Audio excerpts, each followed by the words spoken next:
மகாபாரதம் ஒரு போர்க்கதைன்னு நாம நினைக்கிறோம். ஆனா உண்மையில அந்த போருக்கு தீ மூட்டியது வில்லும் இல்லை, அம்பும் இல்லை. 3 பெண்களின் வலிதான்.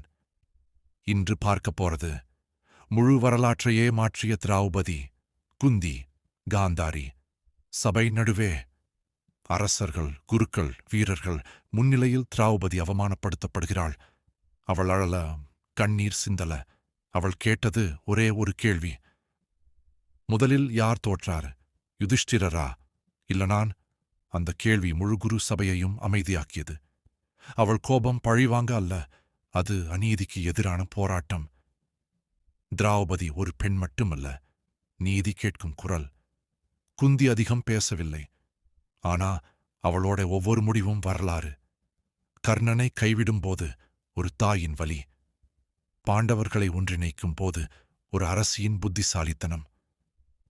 5 பேருக்கும் ஒன்றே என்று சொன்ன ஒரே ஒரு வார்த்தை பல வாழ்க்கைகளையே மாற்றியது. அவள் வெளியில் போராடவில்லை, உள்ளுக்குள் தியாகம் செய்தாள். குந்தி மௌனமாக இருந்தாலும் அவள்தான் அந்த சக்தி. காந்தாரி கணவனுக்காக கண்களை கட்டிக்கொண்ட தியாகி. 100 மகன்களை இழந்த ஒரு தாய். தன் மகன்கள் தவறு செய்தாலும் தாய் மனமும் அரசி கடமையும் நடுவே சிக்கினாள். கடைசியில் அவள் சொன்ன ஒரே ஒரு சாபம் ஒரு முழு வம்சத்தையே முடிவுக்கு கொண்டு வந்தது.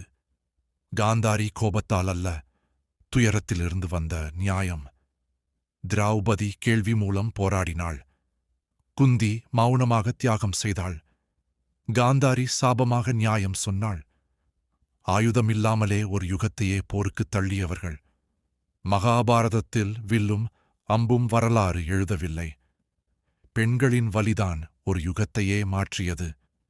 இந்த வீடியோ உங்களுக்கு பிடித்திருந்தா லைக், ஷேர், சப்ஸ்கிரைப் செய்ய மறக்காதீங்க.